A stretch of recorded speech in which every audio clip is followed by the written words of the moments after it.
said a lot about the role of the media in a so-called democracy. I'm wondering how you see the role of our educational system, what it's doing right now, what forces are driving it, and what constraints are on it, and how should it operate? Mm-hmm. Well, I quoted the Trilateral Commission view of the educational system, namely it's a system of indoctrination of the young. And I think that's correct. It's a system of indoctrination of the young.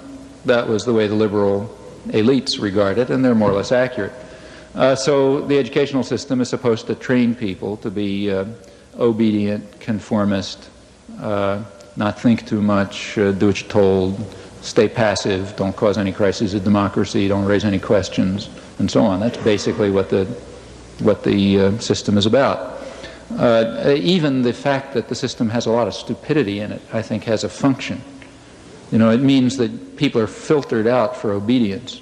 If you can guarantee lots of stupidity in the educational system, you know, like stupid assignments and things like that, you know that the only people who will make it through are people like me and like most of you, I guess, who are willing to do it no matter how stupid it is, because we want to go to the next step, you know. So you may know that this assignment is idiotic and the guy up there couldn't think his way out of a paper bag, but you'll do it anyway because that's the way you get to the next class, and you want to make it, and so on and so forth. Well, there are people who don't do that, you know. There are people who say, I'm not going to do it, it's too ridiculous, you know. Those people are called behavioral problems, or something like that. They end up in the principal's office or in the streets or selling drugs or whatever. And all of this is a technique for selection for obedience. And I don't know how to prove this, but I have a feeling that when you go to the elite universities, you find more obedience and conformity, probably because you're getting the students who were better able to do it. You know? Well, all of that is functional. That's the way it works. And it works right through graduate school. I mean, by the time you get to graduate school, it's already a little more varied because some real contradictions develop in the system. The problem is that you can't have progress this way. You know, now especially in the sciences and engineering, that's a problem because the corporations need science and engineering. You know, if you don't have innovation, you're really in trouble. So they have to encourage creativity and independence because you can't get anywhere if you just copy what somebody told you. You have to be challenging things all the time, challenging everything, you know, and thinking new thoughts and so on. And there you got a real contradiction.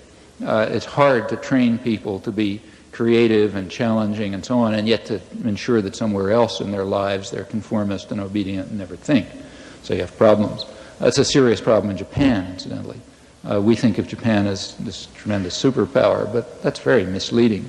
Japan, for example, is very poor in science, for example, and they're aware of it.